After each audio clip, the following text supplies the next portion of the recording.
For any monitoring and evaluation planning, the first step is to identify the stakeholders. And the stakeholders are the most important and crucial part of any project management cycle. So often, stakeholder analysis is done much before the design of the project. In the analysis, we tend to identify all the stakeholders who will be our co-travelers in the project. It is important to understand the change we foresee by the end of the project, not through just our eyes, but through the community's eyes also. It is important to understand their perspective and also listening to their voice in the change process.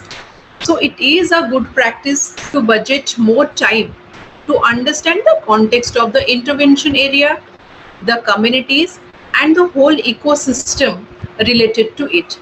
Uh, we all know without change in external and internal context, impact is difficult.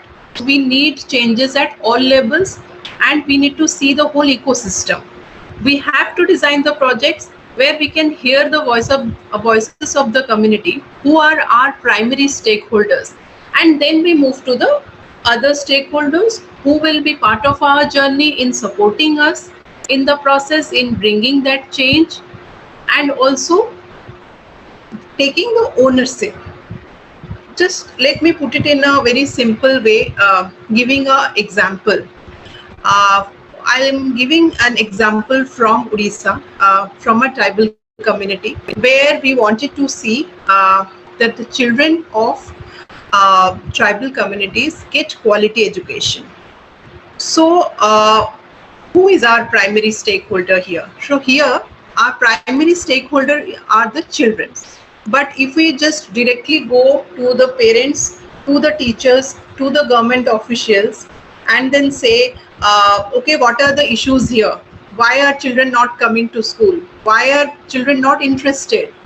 Then they might say, okay, they are lazy, they don't want to come, the school is far, maybe there are some other issues, parents don't want to send their children. So I mean, there are some issues which they will say, but if you don't hear from the children, we might not get that perspective why children are not coming and why they are not interested.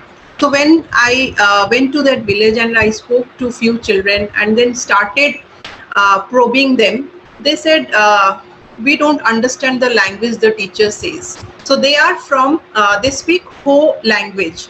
So the Ho language is spoken by 10 lakh tribal communities in Odisha and Jharkhand. They don't understand the Odia language which the Odia people speak there, and the teachers also speaks. So they don't understand, so they don't come to the school. But we thought, okay, I think they are working, the parents don't want to send. So then the intervention logic changed. So it changed because we heard the voices of children. Then there was a demand for a teacher who can speak Ho and then translate it and then help the children understand the studies. And then we saw changes. It took some time, 1 year, 2 years, but we saw changes in the community where children are happy going to the school because the teacher understands what they speak, and there was a bond, very good bonding between the children and the teacher.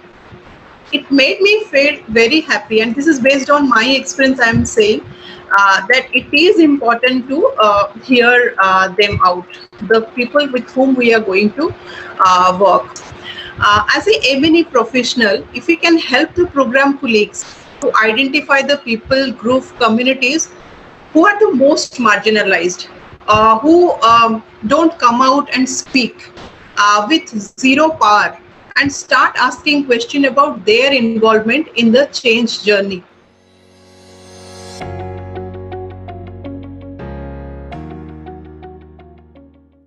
We all know that we are grappling with many complex ideas which may take any form. And we all know that development is not linear, which moves from A to B, B to C, and it's like a product development. No, there are certain external and internal factors which are responsible to make the project a success. So why do we need M&E system in place first? And there are many expectations from the M&E system, be it measuring the outputs, outcome, results, value for money, impact investing, taking out the learnings, evaluation. I mean, there are like many expectations from a system, monitoring and evaluation system. If it will be like led by one person going to the field, doing the monitoring, and then coming back and giving the input, it will not add value to the project. So as I have shared a little while ago, it is important to involve the stakeholders in all the phases of the project. It is important to do regular monitoring, but it is more important to reflect together along with the stakeholders, their perspective to see the changes which matters them the most, and our perspective is not the same. We are from a different background and they are from a different background. So sitting together, reflecting, and making the whole M&E system participatory helps us in many ways. Because if we draw a map together to see how change happens, can generate greater accountability than just a measure. I know in today's context, everybody is asking for numbers.